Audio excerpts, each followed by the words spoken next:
Okay, guys, so welcome to a special topic of the basics, what's under the hood in blockchain technologies. I think it's 490B today, so nice to have you here. And we talk about what's hash. You probably all have heard these words, but probably have no real background knowledge what it's all about, but this is one of the basic functions we are using in here. There are different kinds of hashes. We're talking about specific ones. So let's ask just Wikipedia. A hash function is any function that can be used to map data of arbitrary size to data of fixed size. What do others say? Much more than encryption algorithms, one-way hash functions are the workhorses of modern cryptography. This was mentioned by Bruce Schneier, the inventor of the MD5. So what does it mean? Map data of arbitrary size to data of fixed size? Keep in mind that it says map, a projection through a filter, where the most important thing here is a fixed size. Maybe think about a blockchain in general. It makes sense when we have a fixed size of blocks. What goes into a block, it makes sense that the parts which go into a block have a fixed size too. Okay.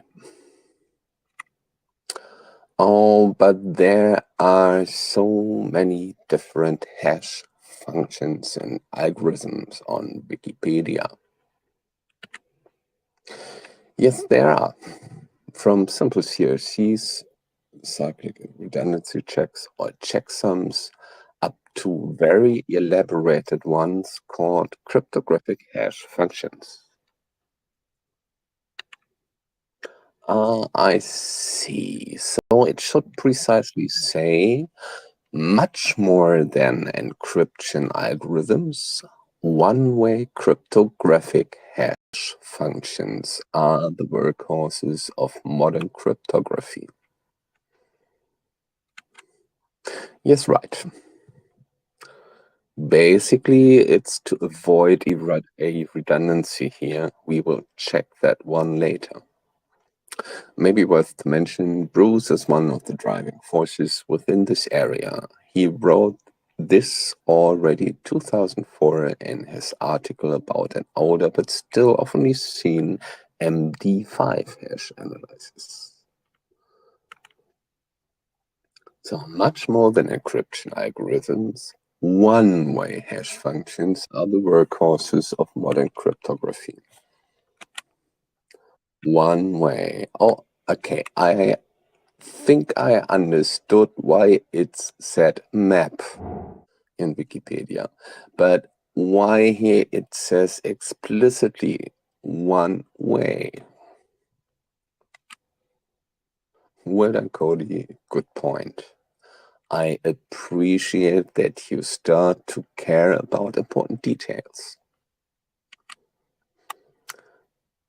This special subsection of hashing algorithms called cryptographic hash functions need to comply some special rules to not later cause issues, especially on their practical implementations within the cryptographic solutions. Usually, there is a good reason to encrypt values, data, or messages.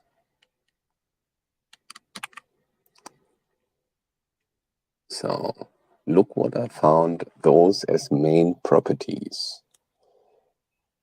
It's determinism. Determinism means no randomness is involved in the development of future states of the system. Verifiability. A scientific principle. Here, additionally, is meant that it is effective. Non-correlation. No statistical relationship between the results of any two different datasets. Irreversibility, which means all complex natural processes are irreversible. They generate entropy.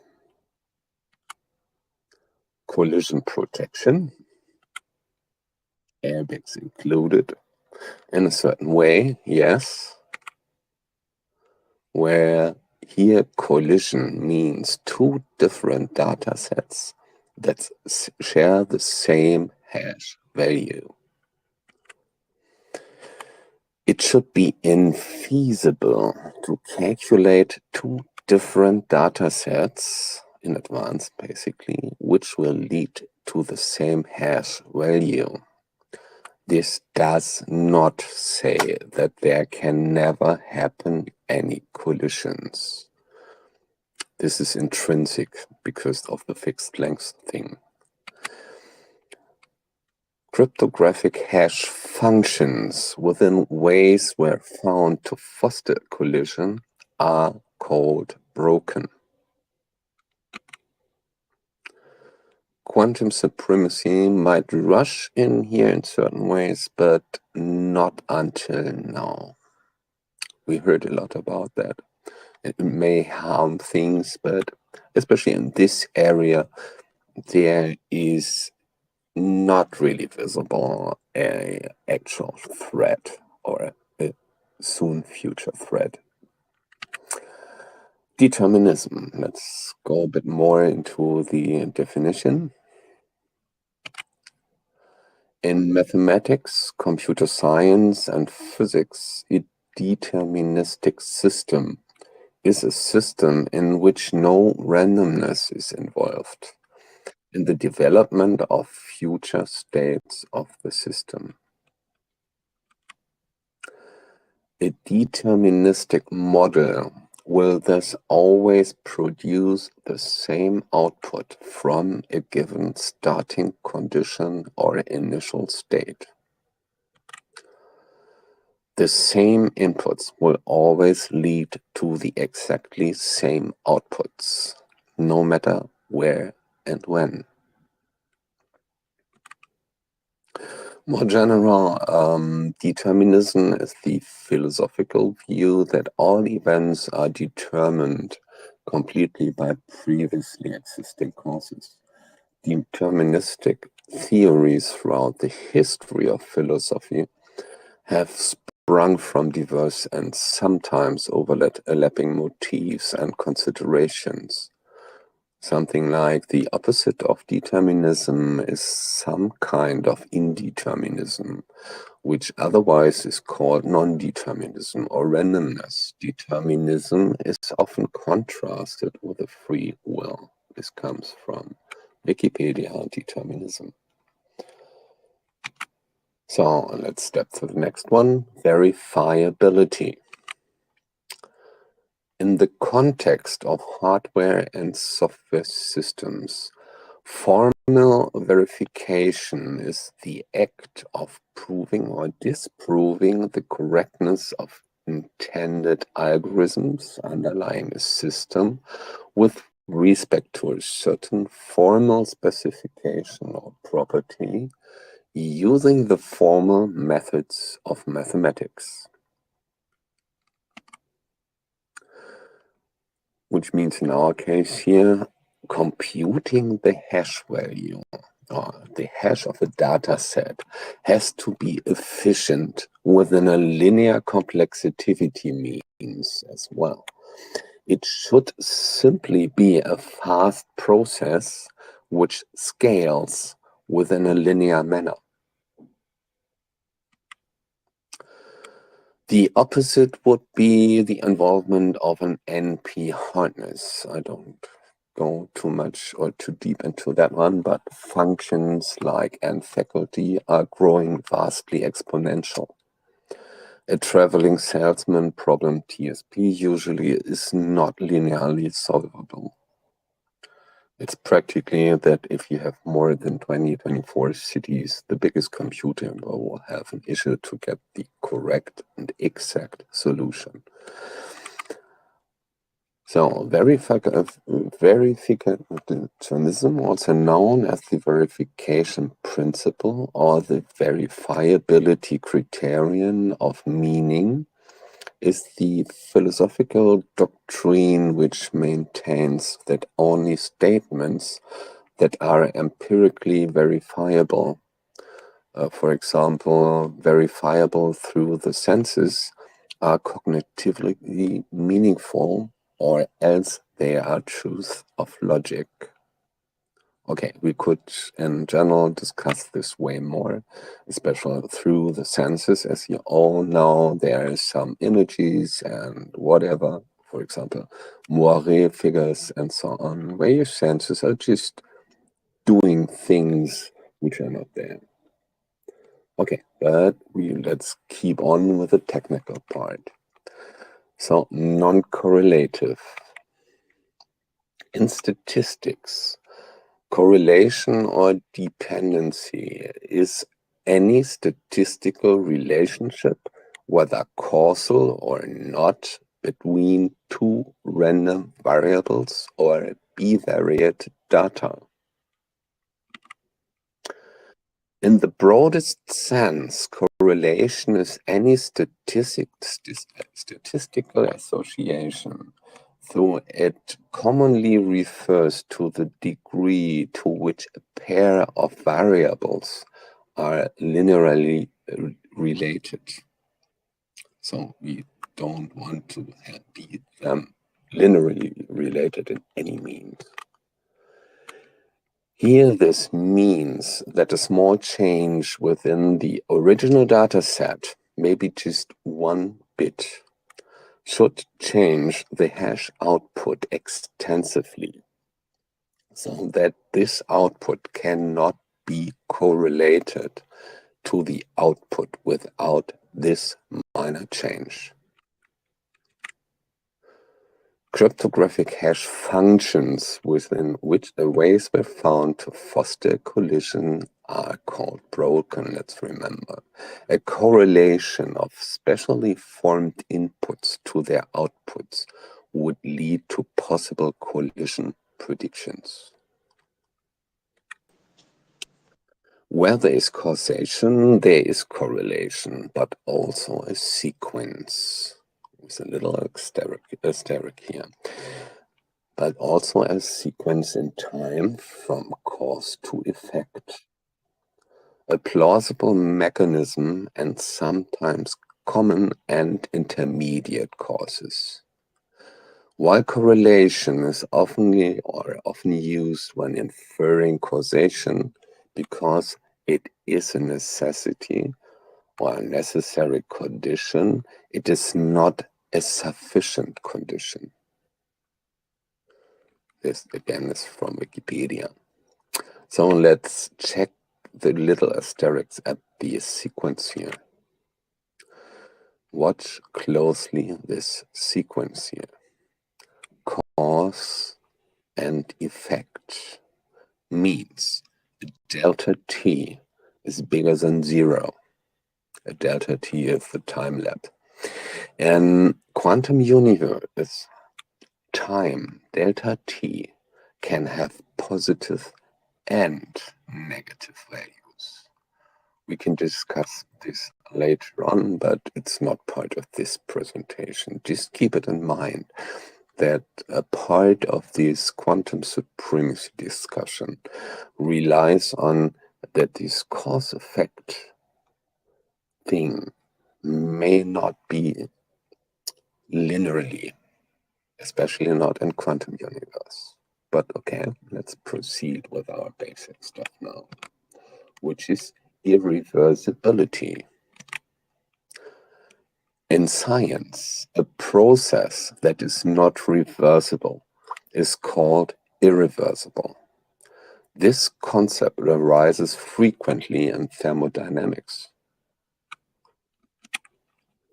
Computing the source data from its hash value has to be infeasible.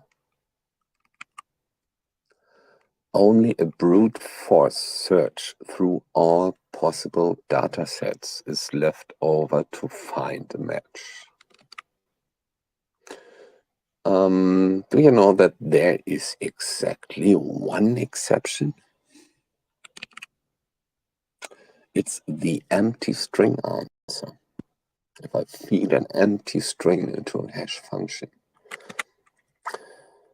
one can tell which cryptographic hash function is in use by its result of an empty string.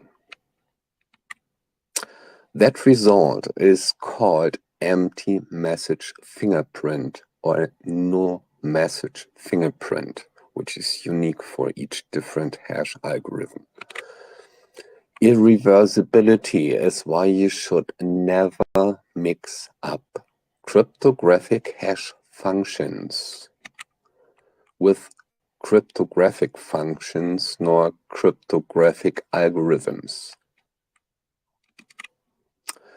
Cryptographic functions and algorithms are needed to be bijective. If I encrypt something, I would like to decrypt it. A hash function is in these means not reversible. An encrypted message still should hold the information of the message. A cryptographic hash function does not and should never reveal any of the information within its original message nor data. This is really an important point. Okay, let's repeat. Determinism means should always lead to the same answer upon one specific same input. Verifiability should scale linear and be effective, fast to compute on nowadays hardware. Non-correlation leads to unpredictable and very different answers on just slightly altered inputs. Irreversibility should be one way only, not revealing nor containing anything of the input. Collision protection, there should be no way to compute two different inputs which will lead to the same resulting hash value. So they are not suited to carry more or any other information as their value.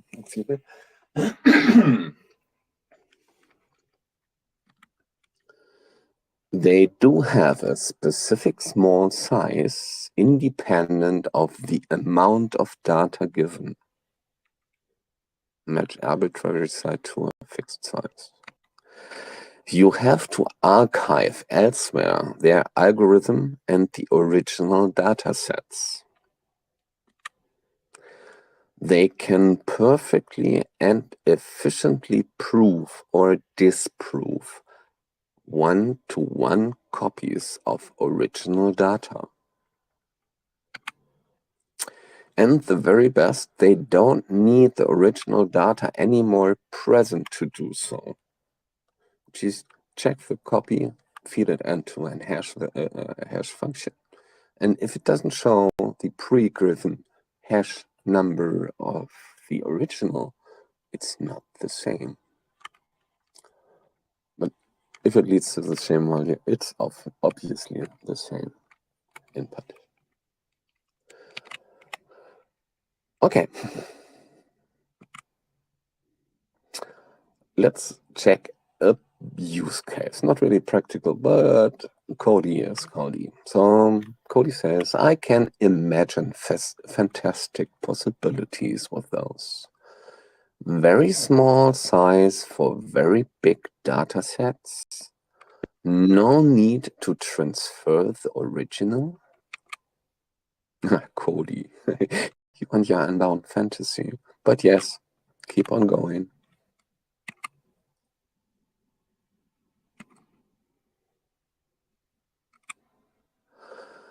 It would be perfect for an alien communication, like transdimensional aliens could effectively use.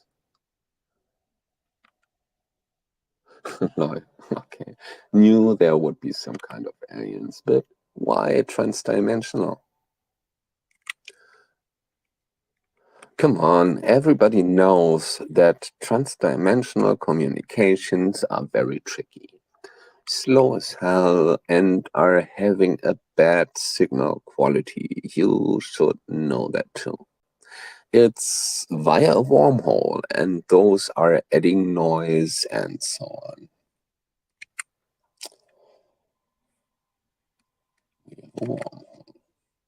Okay, keep on going. I'm very curious where that one will lead us to. Let's say there are two aliens in two different dimensions. They can send each other's short messages via a wormhole, like using a transdimensional Twitter, for example. They talk about the beauty of planets and other stuff around.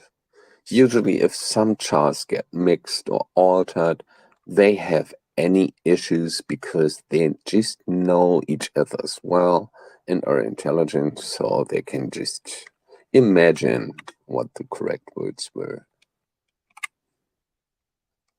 And because they communicate via a huge wormhole with ends in at least 2 dimensions, maybe even more, and via a public service, their talks are not very safe, but it's just chit-chatting anyways. Then they, for example, they reach a funny planet, describing it to each other. And it really sounds like the one is very similar to the other. Oops.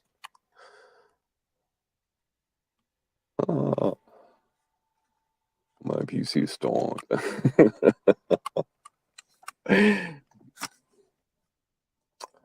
Okay, then they reach it, and it sounds like one is very similar to the other. They then want to find out if those are transdimensional twins. Cody, that's hilarious, but it seems that you know a trick how. Yes. But I've learned from you to assert the constraints first. They have alien technology to snapshot a whole planet. They communicate via a slow, insecure, and noisy channel. They do respect the privacy and safety of those living there.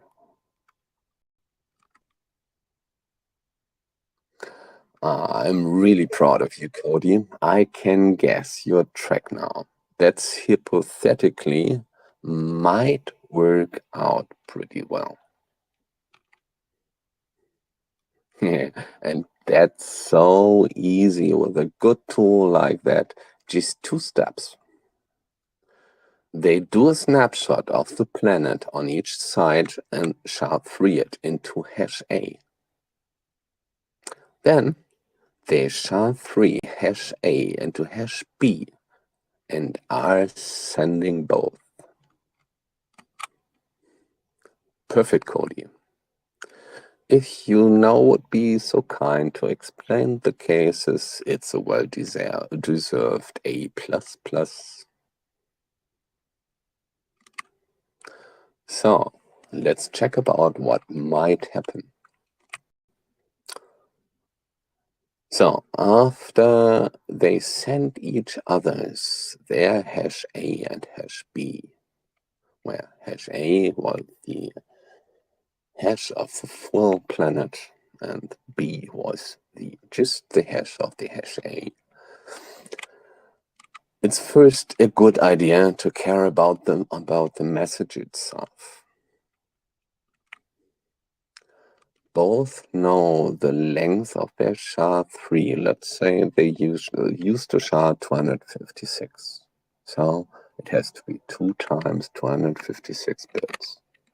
The message's length has to be 256 plus 256, if not resend. As they both SHA-3 that they received hash A, that should result into the second received value, hash B. If not, ask to resend, please. Both now know that their received messages are valid after n tries. Otherwise, any further processing would not make any sense here. And we can now answer their initial question, are the planets one-to-one twins?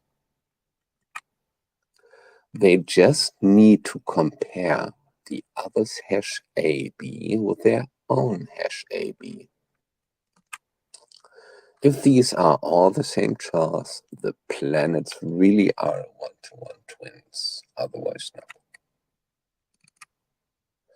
Plainly said, within this special case as formulated, it would have been sufficient to check if the received message looks mostly the same as the own message, just because we postulated before, just on a slightly change, the hash value should vastly change. So the resending of messages maybe is not really necessary in this easy example, because if it mostly looks the same, it probably is the same. Just because a tiny difference would have changed many chars, especially within the hash B. Okay, that was a really cool example, Cody, but to avoid pitfalls within real-world implementations, let's check this one. Because that from Cody was purely hypothetically. Let's think about practical implementation, obstacles, and problems. Let's say usually you call in real life your printed documents the originals. This is a problem in hashing means because it's analog. Over time, they change color, contrast, they get little spots or dog ears, and so on and so on. So these prints, let's say, they just change over time. Anyways, to digitally file them in nowadays processes, those are usually getting scanned. The scanning result or the scanning process is analog as well. No scan leads to the exactly same result. The lamp can flicker, the motors can accelerate a bit different, and so on and so on.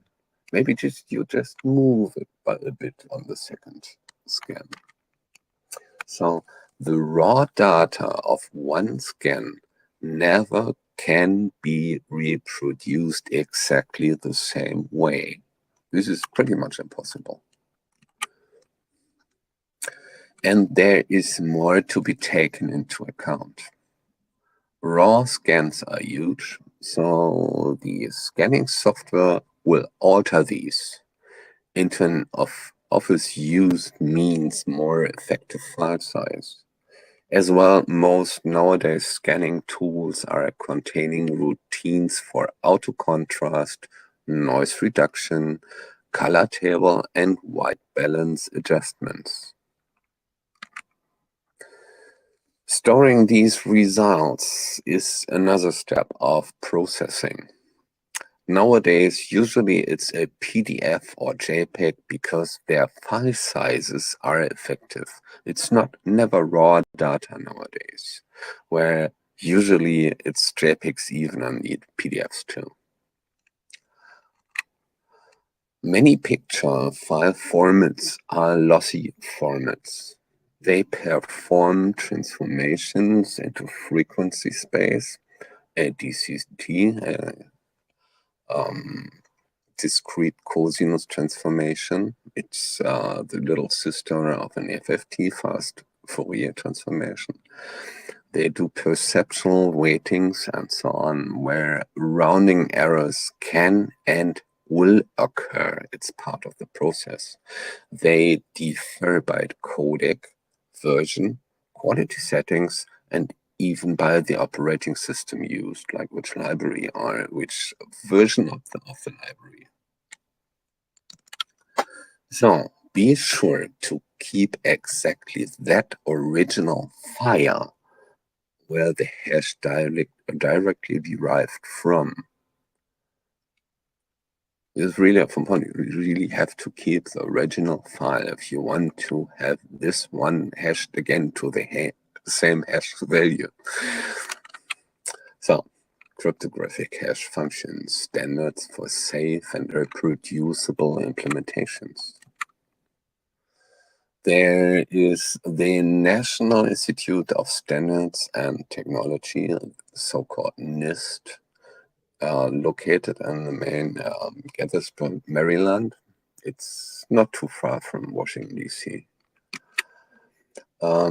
This institute was founded in 1901, now is part of the U.S. Department of Commerce. Guess why? NIST is one of the USA oldest physical science laboratories. 6 laboratories headquartered in Gettysburg, facilities in Boulder, Colorado. So, NIST-approved hash algorithms for generating a condensed representation of a message or a message digest, or why it's called the MD5, formerly mentioned, for example, are specified in 2 Federal Information Processing Standards, short FIPS. So FIPS 184 Secure Hash Standard. In 2004 to 2005, several cryptographic hash algorithms were successfully attacked, and serious attacks were published against the NIST-approved SHA-1 those days. So don't use the old SHA-1 anymore because it's a bit too short and too small. So NIST announced the SHA-3 cryptographic hash algorithm competition. This took place on November the 2nd, 2007, and ended the competition in October, the 2nd October 2012. And it announced Kazakh as winning algorithm to be standardized as the new SHA-3. You probably heard of Kazakh before. Then there was this FIPS 202 SHA-3 standard, permutation-based hash and extendable output functions. So the NIST approved hash algorithm, again approved with a little asterisk. The FIPS 184 specifies 7 hash algorithms. SHA-1 secure hash algorithm 1, so don't use anymore, it's too small. SHA-2 family of hash algorithms which are vastly in use still and pretty cool.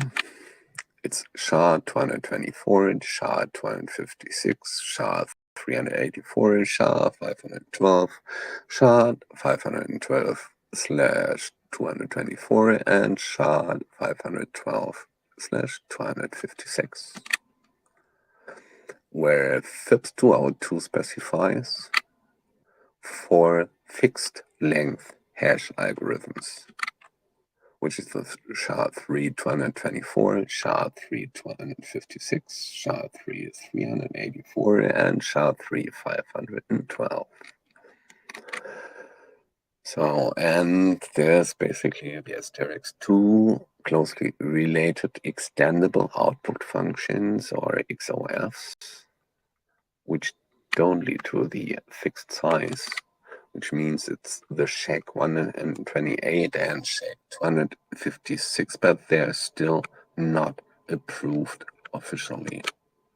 So FIPS 202 also supports a flexible scheme for domain separation between different functions derived from CASAC, ensuring that different named functions will produce unrelated outputs.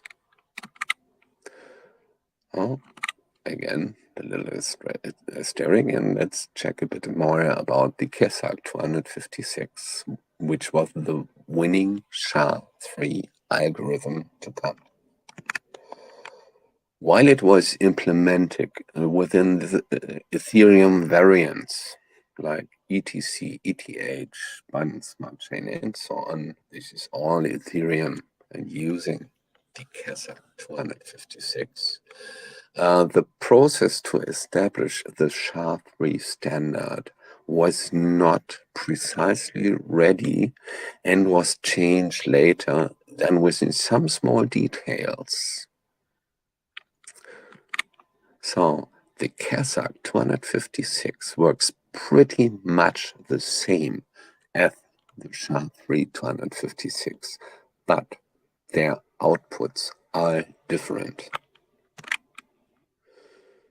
And currently only the 4 fixed-length SHA-3 algorithms are approved hash algorithms, providing alternatives to the SHA-2 family of hash functions. In general, never forget, never mix CASAC 256 with SHA-3 256 or any other hashing algorithm, because they just produce different outputs. Okay, so security strengths of approved hash functions. An approved hash function is expected to have the following 3 properties: collision resistance. It is computational and feasible to find 2 different inputs to the hash function that have the same hash value. Pre-image resistance, it's given a randomly chosen hash value. It is computational and feasible to find an input message that hashes to this hash value, which basically reads as no correlation, non-correlative. There should be any hints in any form present to guess or relate which input details led to its output. Second, pre-image resistance. It is computational and feasible to find a second input that has the same hash value as any other specific input. This plainly meant a by far too huge solution space to fully iterate in older days. So a brute force should not take place. Nowadays, there should be no new math nor any quantum supremacy device which may do that trick within a reasonable time frame. So let's look a bit at the hash functions. I wrote them under each other a bit on the little table where we see the SHA-1, its CR strength is below 80, so less than 80 bits, which is outdated today. The strength is and the SPR let's say measures where they should lead to, and maybe just watch the Wikipedia and against the NIST papers on the internet, they had a little error there. It's corrected in here. I don't know if they fixed it. I talked with them a few months ago, so maybe let's see. If you look at the different bits used for these SHA algorithms, let's have a little. I don't know if you can see it. Maybe we can have a screenshot of the slide in the classroom later on, where you see. Oh, give me a second. Can you see my mouse? Is it visible on the stream? I don't know. If you look at the first value, just look at the length of the numbers. 2 exponent 80 means 80 bits. Is a huge number. You don't want to count it. If you go for the next bigger one, 112, it's way bigger already. The 224 exponent is really a huge number. You see 1, 2, 3, 4, 5, 6, 7, 8, 8 and so on. It's really huge. And by each bigger part, it's really vastly growing. So I don't know if you can see it, I have the two faculty or exponent 512 number in the last line. And I really had to use a very small font to make it fit in there. So maybe let's talk about this a bit more when I paste the screenshot. It's just to give an idea how huge the, let's say, solution space is. The number of atoms in the universe is already in this number, in the 224, and the bigger ones are vastly exceeding it. Okay, so let's check about the latest actions of the NIST. So NIST latest news about Cryptotech, where you probably have heard about quantum computing so far. Big noise around. Quantum supremacy is the latest new computing technology. This quantum supremacy or quantum computing is different from nowadays binary approaches. Quantum computers operate with 4 states on each bit instead of 2, like on and off for a digital computer. It's 4 states for a quantum supremacy device each bit, or each quantum dot. It's 2 defined and 2 undefined states. Quantum systems may break the axial-reaxial model, as mentioned before. But nobody knows how and these means, and it's just starting to make algorithms. Working with quantum supremacy computers still is not fully understood nor elaborated.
Okay, can you see my screen?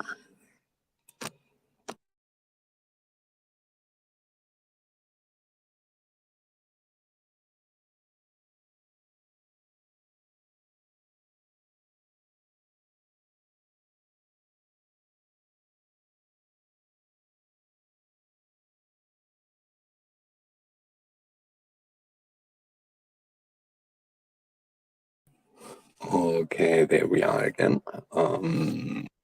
Let's check where we were. It was about the quantum supremacy device. It was quantum computers to operate with false states. Quantum systems may break with the actual reaction model. Working with quantum supremacy computers still is not fully understood nor elaborated. Best practices, a broad number of known algorithms, or effective load scenarios still need to be explored, found, tested, and worked out in detail until these devices can be broadly used. But those are no utopic theses anymore, as well as these new concepts may interfere with nowadays security assumptions and measures. The NIST started a challenge in 2016 and called for projects. From December 2017 until January 2019, 69 of 89 proposals were accepted and further elaborated in round 1. 26 projects made it into round 2 starting 2019 and showed their approaches to probably really be quantum resistant in theory. Round 2 ended in July 2020, leaving 7 candidates and 8 alternatives for round 3. The so-called the post-quantum cryptography standardization conference from the 7th to the 9th June 2021 was successfully held, and we expect within 2023 new standards to be announced. And the very actual state, it might be 2024 already, because 2 candidates already were broken with standard toolings, not by crypto extreme quantum computers or stuff like that. So it might delay a bit, but we expect them latest to be here in 2024.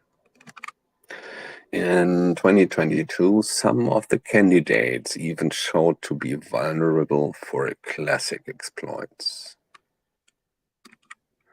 So let's think about security strengths of approved hash functions. Again, how can quantum computers or quantum supremacy devices interfere with cryptographic hash functions? Simple answer, I don't know by now. But we can make some assumptions upon our nowadays knowledge and known math, which means PQC will have stronger impacts on bidirectional encryption procedures as on one-way function. But we should not assume encrypting algorithms to be safe forever anyways. One-way functions cannot reveal any information other than their own value. We talked about this before. Apart from a plain academical view, Practical use cases usually include an external sense.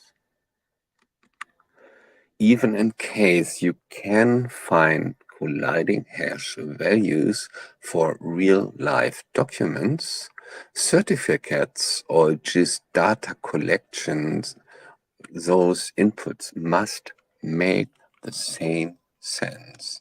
Like, for example, if you have a picture or a document, if it looks completely different as expected, nobody will request if it has the real same hash value because it looks completely different.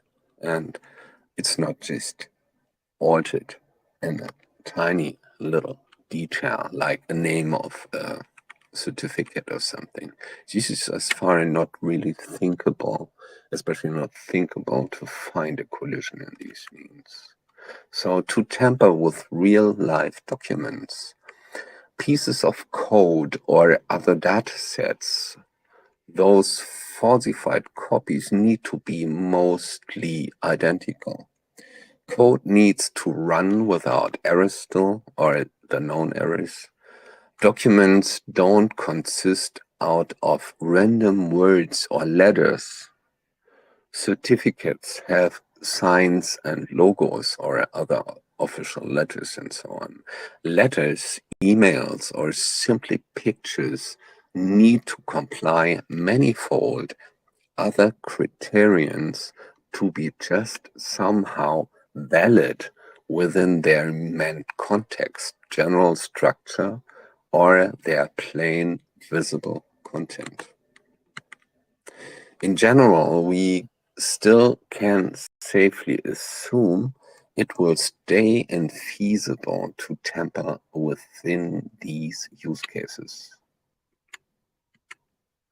On the other hand, there are use cases without a direct and external plausibility check. Such need to be observed closely and improved, but that's the topic of a different lecture. Okay, guys, thank you for listening. Let's start question and answering.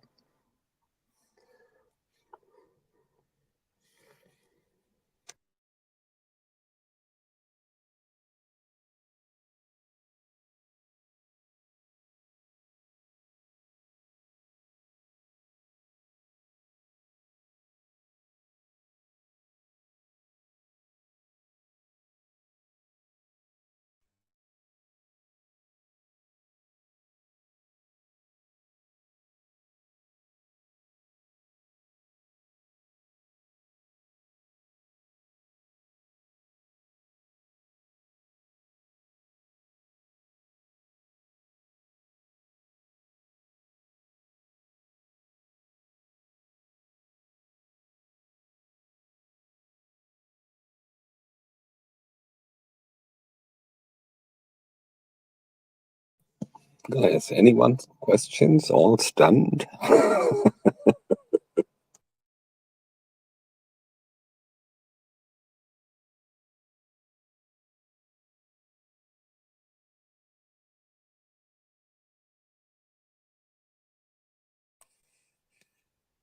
It's really of importance to understand the hash function, meaning this maps a whatever big file into a specific number. And this specific number we call cryptographic hash proves that the input was the same input. Like, for example, if you open a copy of documents which were sent to you over the internet, or an email or something like that. If you check the hash of the provided information in their piece of text or a picture or whatever,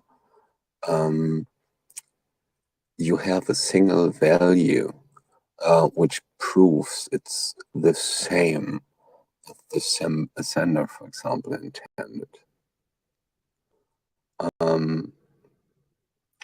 The hash itself, this can be a public thing because we postulated, and practically it's still assumable, that from a single hash value, if you just see the number, you can't have any idea how the original or the input value fed into the hash function would have been. So is this understood so far? This is the major interesting part of it. Like the first one, it will lead to a number of a fixed length, and it doesn't have anything to do with the input visibly or computationally. It's not reversible. And it is effective. Yes, I will check the chat.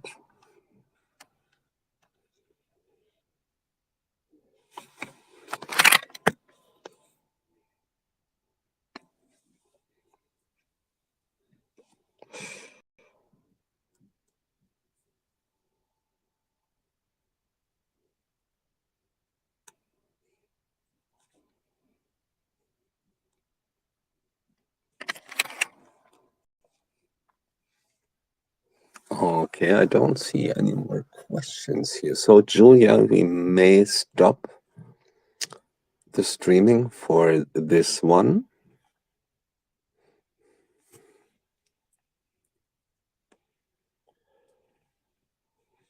Julia, are you still with us?